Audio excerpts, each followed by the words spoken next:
We're live. Hello, everybody. Good morning. And today we have Dr. Debra Wingfield with us.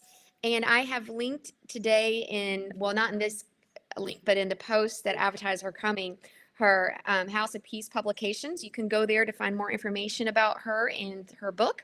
I'm going to let her introduce herself to you and tell about her role and her connection with Call to Peace. Well, thank you, Lauren, for inviting me to join you today. I have been working with Call to Peace now a little over 3 years, and that was since my move from Colorado to North Carolina.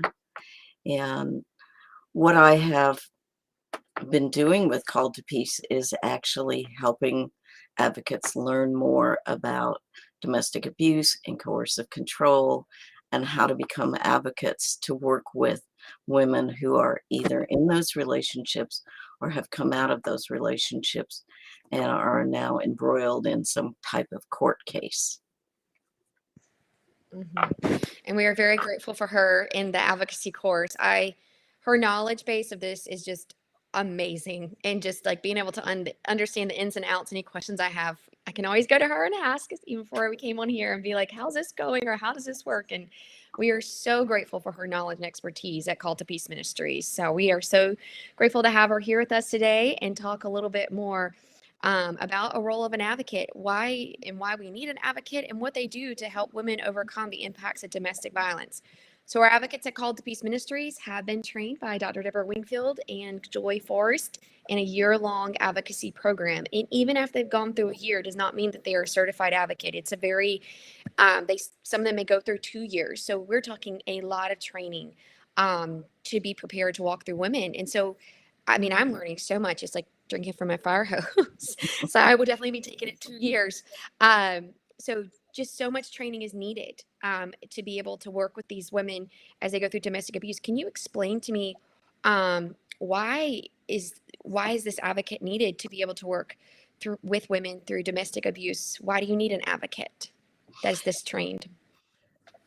So, Lauren, advocates actually help interpret a lot of the process that's going on with a woman as she goes through the various phases of leaving a relationship and going through the family court system and understanding what the family court system does. I spend a lot of time helping women just understand what their attorney is doing in their case, because they'll say, well, my attorney said to do this, but I don't understand why. And why can't I have my attorney address what my husband was like in the relationship, and why can't we bring that to the judge so the judge can see and understand? And so as an advocate, what we do is we help survivors understand what judges are open to hearing and what issues can actually make problems in your case. So we really want to walk alongside of you and look at all those different pieces. And advocates are there. We talk about advocates doing the three E's. They provide emotional support, because attorneys don't provide emotional support. They don't necessarily want to have you sit in their office and cry and talk with them about the horrible things that have happened to you. And we know horrible things happen to you. That's where an advocate comes in. Many of our advocates are survivors who have gone through their own process and are healing, or have healed to the point where they can actually walk alongside someone else.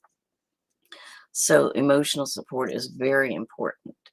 Then we educate. We want to help survivors understand the whole process they're going through. And so many times survivors will say, well, it's 5 years after the divorce and he's still taking me to court, and I don't understand that. And one of the things that we say is, just because you have final orders and you have parenting time laid out and you have your child support laid out, doesn't mean that that's the end of the court's involvement with you and your children. Your ex at that point can take you back to court for numerous kinds of things, Had a request this morning. An ex has filed contempt against one of the survivors because his son doesn't want to come and be with him. And so he's blaming her and holding her accountable for that. And so we're walking alongside and helping to educate and figuring out strategies and working on what's the best way to handle things. So that comes to the third E, which is empowerment. We are empowering survivors to take responsibility for their own lives, to make decisions. We know that many survivors have had decision making removed from them by their husbands while they were in the relationship, and learning how to make decisions, learning how to stand on your feet, to feel confident. So again, another woman that I'm working with had a better response in mediation yesterday. And she said she felt more confident. And I said, that's because you are more confident. You have grown and you see that. And so advocates are there all the way through the process. And even if you have nothing going on in your case and then all of a sudden something bubbles up, you can reach out back to your advocate again. So, we don't just disappear from your life as soon as you get that court order.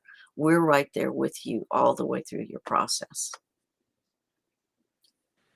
Wow, thank you so much for explaining that. And I think that makes me think maybe it's so much more than helping a I had said in the comment that it was an advocate helps a woman work through the impacts of domestic abuse. So it's so much more than that. It's also helping them, supporting them emotionally, but it's also educating them and helping them through the court system as well. And that court system can be very daunting to take on by yourself, even with a lawyer that's equipped in dealing with domestic violence. I mean, we have a lawyer that's on our board that works with women domestic violence, and even I'm sure she would encourage a woman to still have an advocate to be able as a Mhm. liaison to work there. So even if you think you got a great lawyer, you still need absolutely need an advocate. How soon should somebody get an advocate? A lot of times people say talk to a lawyer before you even consider leaving. Should they consider talking to an advocate before they leaving too? That's an absolute best time to talk to an advocate and Mm-hmm. get started with an advocate, because an advocate can help you do safety planning and help you get out safely, help you strategize and look at what would be the most effective way of getting out. Mm-hmm. Um, some women want to go for a protection order. Well, maybe what they have as evidence won't yield a protection order, but what it could do is escalate the situation. Whereas if she makes a plan to just leave and go someplace safe and then begin working through the court system, that can actually work to her benefit. So, talking with an advocate and working through some of those things can be very important. And I do want to say something very important right here, Lauren, is we Mm-hmm. ask survivors to contact us. We don't contact survivors because we don't know if they're in a situation where they're safe to receive a call from us. So we're constantly Yes. saying, you call me, you text me, you reach out to me with an email, and Mm-hmm. we'll respond. But I don't personally pick up the phone and contact someone.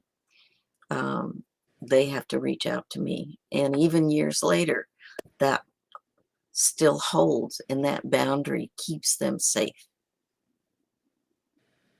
Yes, and as one woman was telling me that we recently interviewed that we had an advocate through Call to Peace, it's very empowering for a woman to be able to be in charge. And I like that you have trained these advocates to also equip these women to be in charge of their own escape and their own choices. And so by you allowing them to contact us, I mean, by you, we saying, please contact us versus us reaching out to them, we're allowing them to be in control as well. And that is so important and is really empowering for the women. So I am very, Mhm. um, grateful for that because before they had no choice. Now somebody always constantly telling them what to do, but it's kind of helping them think and listen to what's going on inside their heart and their intuition, and helping them tap into that too as well. And so I really appreciate that aspect of an advocate because that's a huge part for woman healing.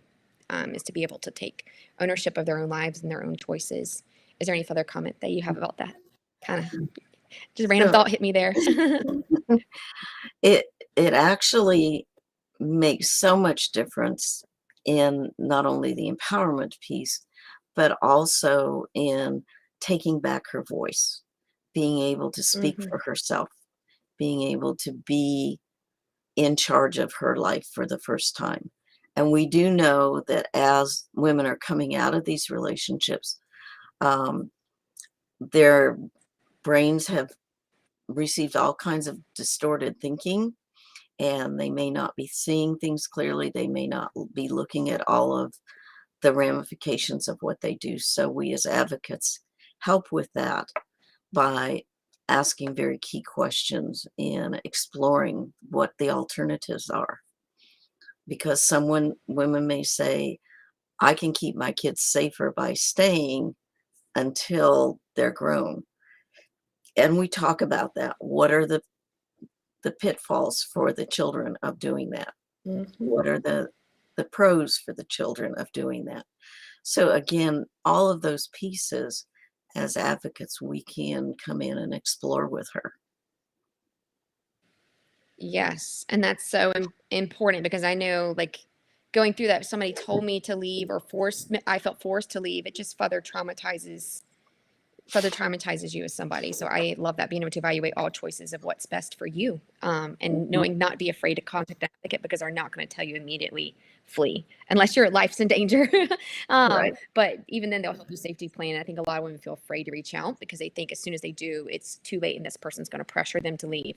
And that's just not how advocates work. So I'm glad you brought that point out. And then, can you tell me more about the Call to Beast Ministries advocate training course you lead with Joy? Maybe specifically, what do you train women in? Like, what are some of the, I know we have different sections that we Mhm. cover. So can you go through maybe those sections and tell us? Okay. So we have 12 courses in the basic level of training, and then we have some of the other advanced courses, and we're open to offering other courses as people are requesting them. So I have actually available 33 courses that I can teach, and out of those, we Mhm. only teach 12 in the advocacy training program at as the entry level. And so we're talking about coercive control. We have a whole course on just what is coercive control? How does that impact victims? How does that impact children? And then, pardon me, I got a nose tickle here. You're good. Um, then we talk about the impacts of coercive control on victims. And we talk about the dynamics of the relationship with the abuser and how that has impacted her. Then we talk actually about abuser typologies because we want her to know that we get what abusers are like, not only from our Mhm. own experience, but from what we found um, in the trainings that I have been doing for 25, 30 years now. So we really do want her to understand that those dynamics are part of what have kept her trapped in that Mhm. relationship, and how to escape safely if possible. And then we actually train on the effects of uh, violence on children. How does that impact children? How does coercive Mhm. control experiences for children impact them, and what that does to children as well? And we also talk about how do the court systems work?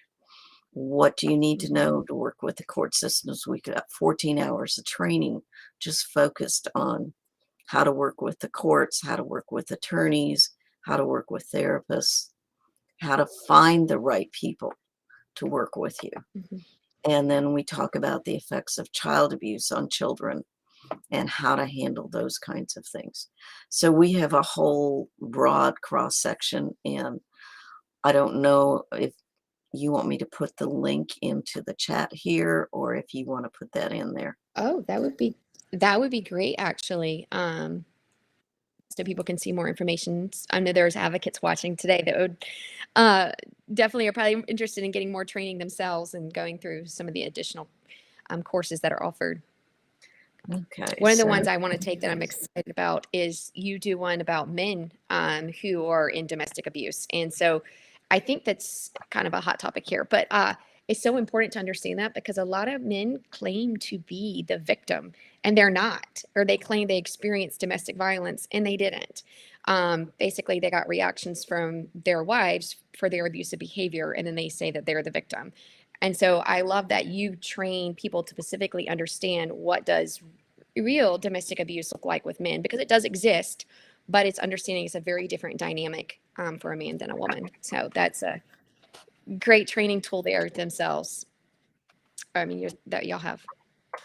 so I'm not sure I'm doing this right, Lauren, but Oh yeah, I see it came here in a private chat, so I'm adding it right now into our main chat.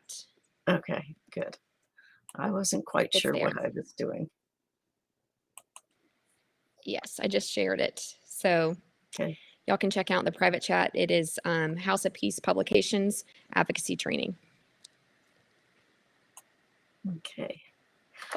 So that gives you a little overview of the courses. Other questions that I get asked is, do I have to wait until January to start? And no, you can start at any time. We actually encourage people who start later in the year to go through and do the replays of the courses and catch up with us by the replays. And if you're working during the time that we offer the trainings, we have replays of every one of our trainings so you can take them totally by replay. And That's all. I'm sorry. I was getting a question coming here. I think it's based on the comment I was making about the training for men, how that a lot of men will claim they're in domestic abuse and they're not, but they're mostly getting reactive behaviors from their wives, from threats. And anyway, and one woman asked, do you have any training that explains the difference? I can't, hold on, let me pull this up. Do you have any resources that describe abuse versus reactive behavior? um, okay, let me see. I'm not sure if I understand the full question I there. guess um, she's wanting to understand a lot of women are accused. I mean, I know I was myself, where their abuser will say they're abusive. And they're not, but it's reactive behavior because they get upset. Or I'm not talking about that they physically assault their husbands, but they respond in anger to their abuse. And so they will say, you're the abuser. Look at you. You just responded that way, which is a tactic of abuse. So, do Yes, you have any training or resources that help these women understand, how do I know if he's abusing me versus, or I'm abusive versus is this reactive behavior based on his abuse? And so, do you have any resources or training that specifically address that? we do address that actually in the classes. And then we also have some training that we have done on our advanced courses where we talk about women who actually are arrested for self-defending or retaliating, and Mhm. end up going through the court system, and the abusers use that against them. So we actually have some courses available that can help women understand what they're going through, and we shift the focus in those trainings from women being a primary aggressor to actually women being um, self-defending. And so we talk about empowering women to take charge of their lives, and even in that kind of uh, group setting. That's really good. What are maybe, I just thought of a question since it seems to be kind of a subject that comes up a lot. What would you say to a woman? Well, one, if she's in a place that she feels she needs to physically defend herself, she probably is needing to make a strategy and escape plan, but that's her choice Mhm. to protect herself. What would you say to a woman? Say your husband goes to grab you, and she takes a hand and throws it off of him like that. Now that sometimes can be considered abuse. So that thing right there, he can look at that and say you're abusive versus reactive behavior. How would you describe to a woman if she says, "Am I abusive?" What are some key characteristics she can look at and say, "Okay, are you being abusive, or is this reactive behavior?" Um, and so I'm just curious, or maybe he's says something and calls her a filthy name, and she jabs back hard, not saying him an ugly name back, but just trying to defend herself and make him stop. And she feels anger is the only way to make him stop. I don't know. And so I just feel like sometimes then he can be like, "Look at you, you're unsubmissive, you are not a good wife, you're abusive." So how do you tell the difference between the two? Okay. I think I So don't know if that's kind of a made question that I just went on. So I hope that makes sense. I'm trying to it makes describe sense. it here on the And spot. Lauren, you actually answered part of the question there because she is defending. So what we're looking at is she defending herself from his abuse, from his coercive Mm-hmm. control? And maybe her choice of tactics creates more problems for her. So I really discourage women from using anything physical to self-defend, because Mm-hmm. law enforcement doesn't get that, and they'll often turn that around and make her the person who they arrest rather than him. And especially, I mean, women tend to have longer fingernails, and sometimes he gets scratched, and so he's bleeding and she's not. Law enforcement will arrest her. So try to keep your hands off of him. If you're in that much danger, I suggest you look at a safety plan with an advocate and look at how you can safely get away, even if it's just for a night or two till things Mm-hmm. calm down, and then decide what you want to do from there. But to use any kind of physical um, response actually gets turned around on the woman. So I look at Mm-hmm. that. I also look at who's afraid of whom in the situation. So is he afraid of Yeah. her? And he's going like, "Are you kidding? All I have to do is sit on her. She can't move. Why would I be afraid of her?" That immediately tells me who is the primary aggressor. He's the aggressor. She's the one in fear. So I look for that. I look for safety concerns. What are her safety Mm-hmm. concerns? Does he have safety concerns with her? No.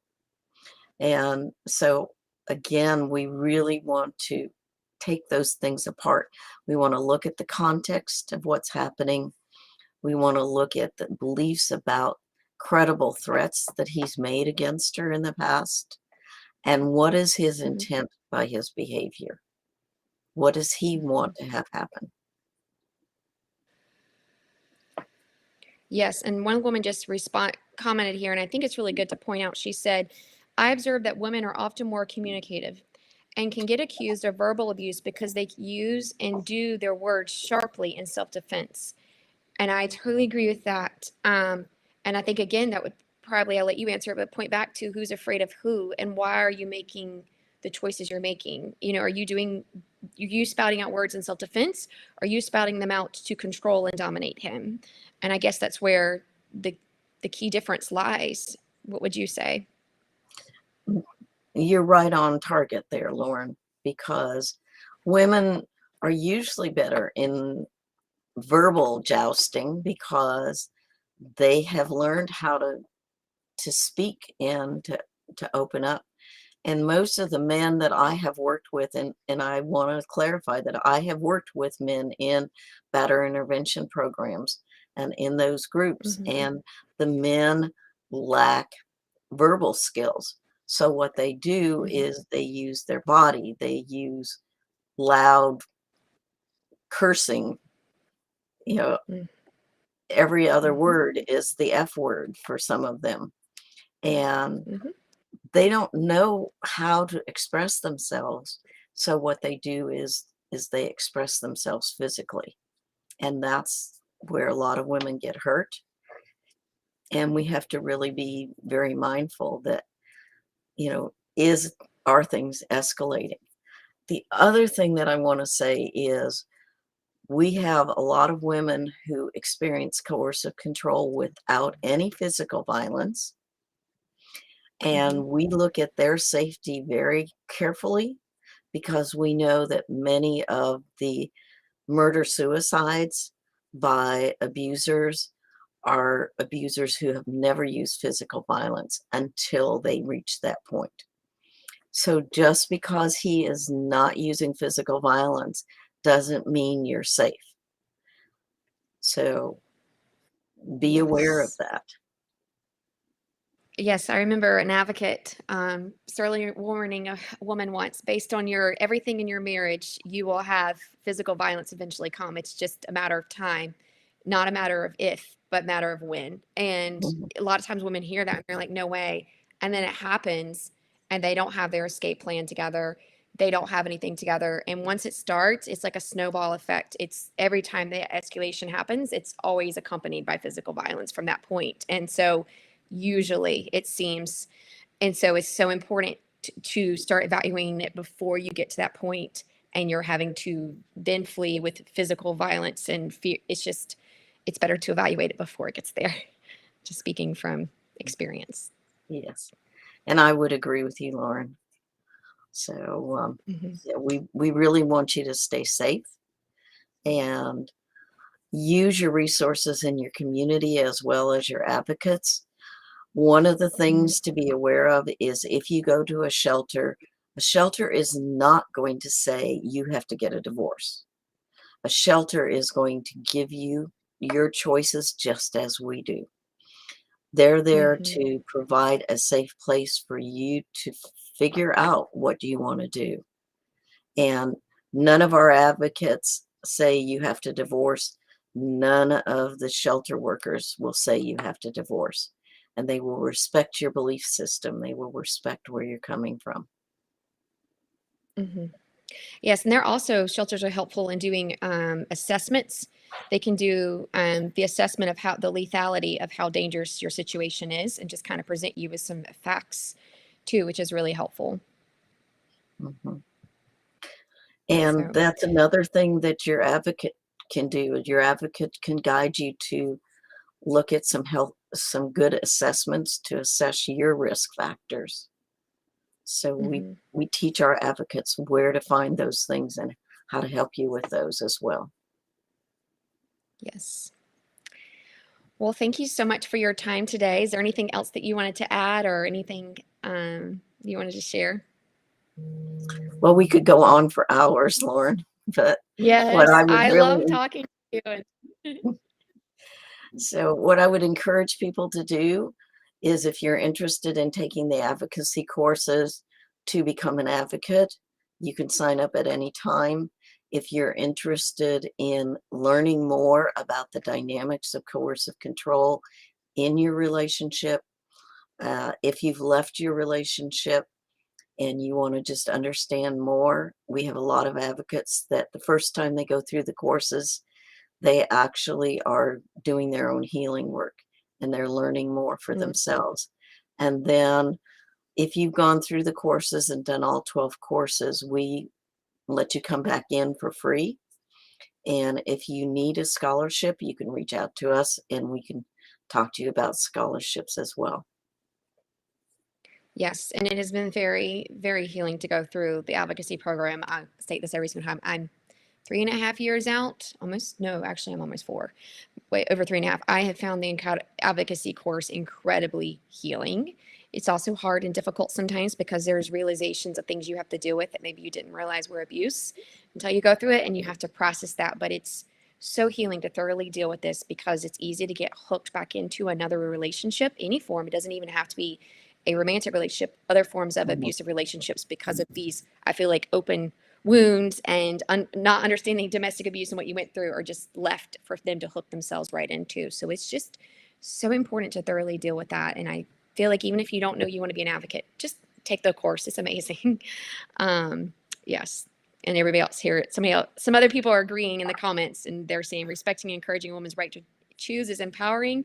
And another person saying the advocacy training is so valuable. I completely agree.